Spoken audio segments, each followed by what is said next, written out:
Bien-aimés, soyez puissamment bénis dans le précieux et puissant nom de Jésus-Christ. Je viens à vous avec beaucoup de joie et de paix dans le précieux et puissant nom de Jésus-Christ, celui-là même que nous servons avec tant d'amour, celui-là qui a payé à la croix une bonne fois pour toutes, qui a versé son sang pour toi et pour moi, frère. Il a versé son sang, il est mort, et bien plus, il est ressuscité, bien plus encore, il est monté, et actuellement, il règne dans toute sa splendeur.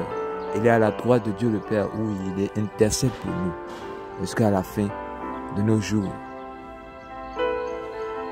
Je te bénis, frère, je te bénis, sœur, mon papa, ma maman, mes frères, les papas, les mamans, je vous bénis et je viens à vous encore aujourd'hui pour réitérer mon amour pour vous par la grâce de Jésus. Je vous aime d'un amour éternel au nom de Jésus. C'est pour cela que je viens à vous toujours par ces paroles de réconfort, ces paroles de vérité. Bien-aimé, tu dois être épanoui. Tu dois être épanoui. Et qu'est-ce qu'il faut pour être épanoui, bien-aimé?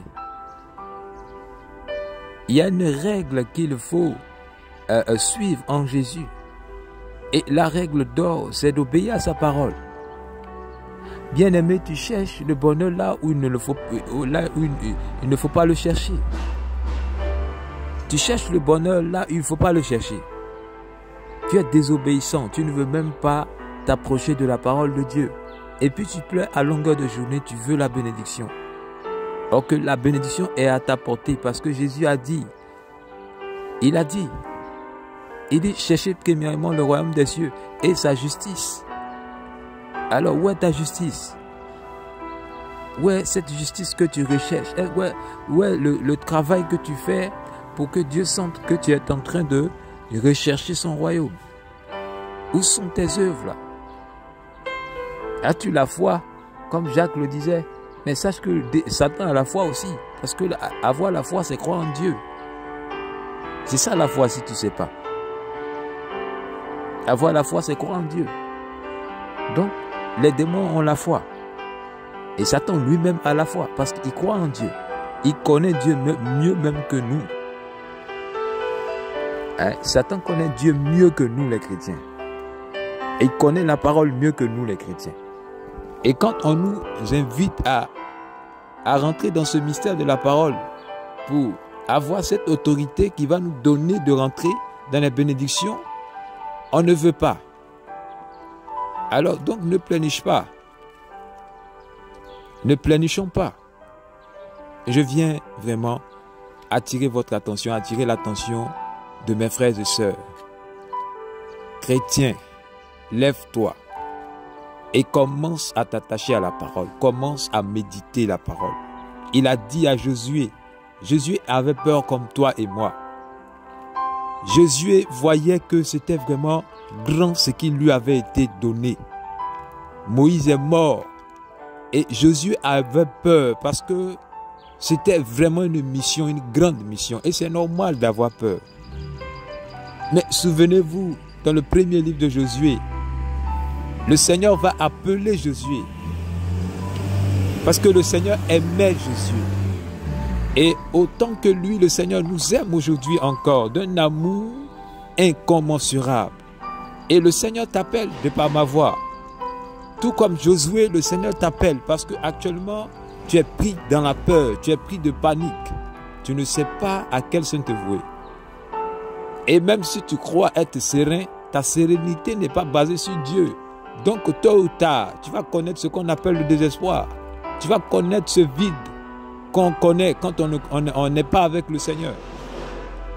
Alors le Seigneur t'appelle comme il appelle Josué.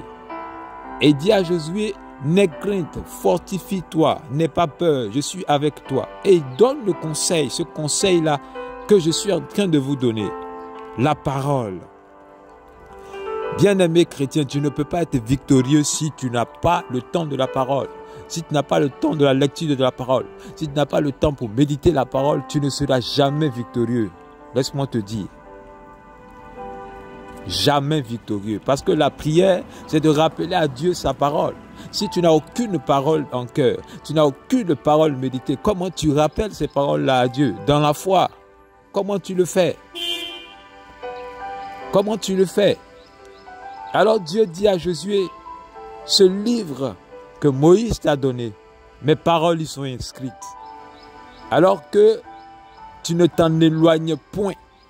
Alors, jour et nuit, médite cette parole. Et c'est en cela que tu réussiras dans tes entreprises. N'est-ce pas ce qu'il a dit? Allez-y voir dans Josué 1, au verset 7 et suivant. Et vous viendrez me dire si c'est vrai ou faux. Si tu veux avoir la victoire dans tes combats, c'est la parole. Si tu n'as pas une habitude, si tu n'as pas pris cette habitude de méditer la parole, de lire la parole, de la méditer, de la manger, mais avec quoi tu vas prier? Parce qu'il faut rappeler à Dieu sa parole lui-même. Ce n'est pas ta parole que Dieu va exaucer, mais Dieu exauce sa parole lui-même. Ce ne sont pas tes prières que Dieu va exaucer, mais c'est la parole de Dieu que Dieu exauce. Et donc, si tu n'as pas une vie de méditation, tu es déjà vaincu. Mon frère, je te parle avec mon cœur. Reviens à la parole. Reviens à la parole. Regarde, ce monde-là attend ta révélation. Et il dit, le monde attend avec un ardent désir la révélation des fils de lumière. Mais où es-tu, fils de lumière? Où es-tu? Toi, un aigle, tu agis comme un poussin.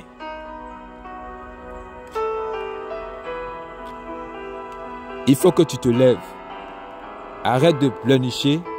Tu as une autorité dans la parole. Allez, commence à lire ta Bible. Ne la laisse pas dans un coin de la maison comme tu as l'habitude de le faire. Elle est toute poussiéreuse là. Or que tu ne sais pas que c'est le testament que Dieu t'a donné pour vaincre.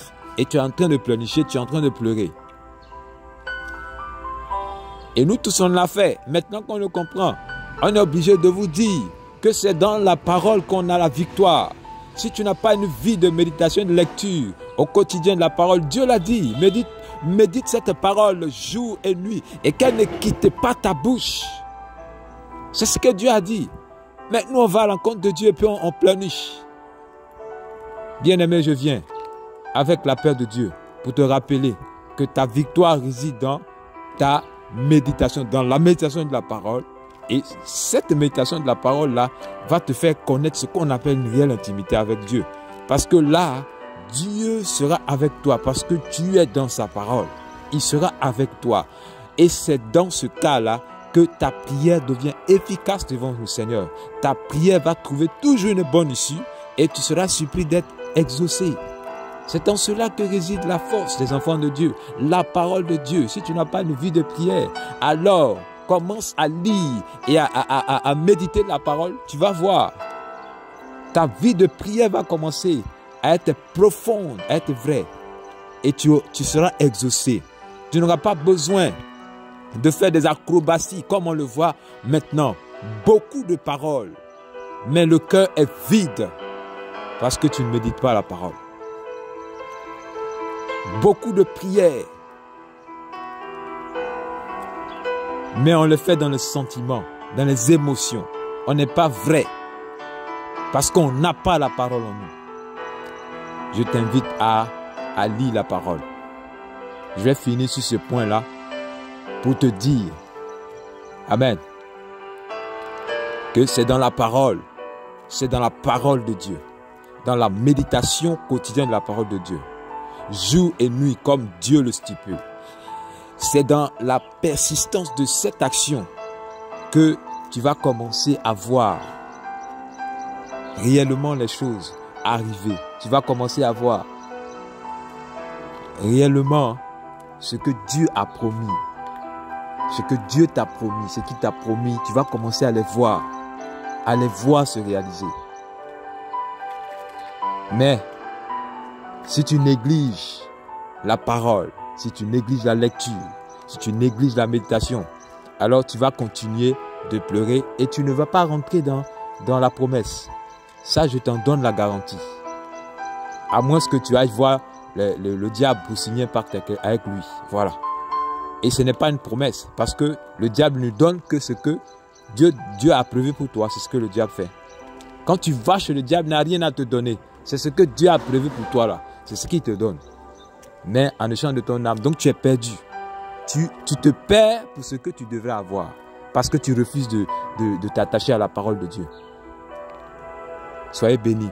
Je vais prier pour toi. Père éternel, je te bénis pour cet enseignement qui porte, Seigneur de gloire, sur la parole qui est vivante et la parole qui donne la victoire, la parole qui est ta parole, qui ne passera jamais, la parole derrière laquelle tu te tiens, la parole que toi-même tu dis que quand tu envoies, elle accomplit ce pourquoi tu l'envoies sans, elle ne revient pas à toi du moins sans que elle n'ait accompli ce pourquoi tu l'envoies. Cette parole, Père éternel, je prie afin que celui qui entend ce message puisse être touché par la puissance de ton esprit et commence à comprendre qu'il a besoin d'avoir une vie de méditation.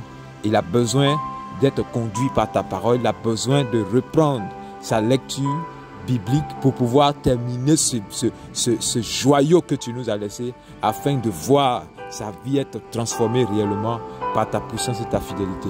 Merci Père éternel, je t'ai prié au nom de Jésus-Christ de Nazareth. Soyez bénis frères et sœurs. C'est le frère aimé, voilà votre serviteur qui aime Jésus-Christ, qui le sert vraiment avec un cœur, je le sers, j'aime Jésus et je prie afin que vous aussi vous l'aimiez, que vous aimiez sa parole, afin qu'ensemble nous puissions profiter des promesses qu'il nous a accordées en toute vérité et vraiment sans crainte, sans peur, en toute paix. Voilà, que le Seigneur vous bénisse. Amen.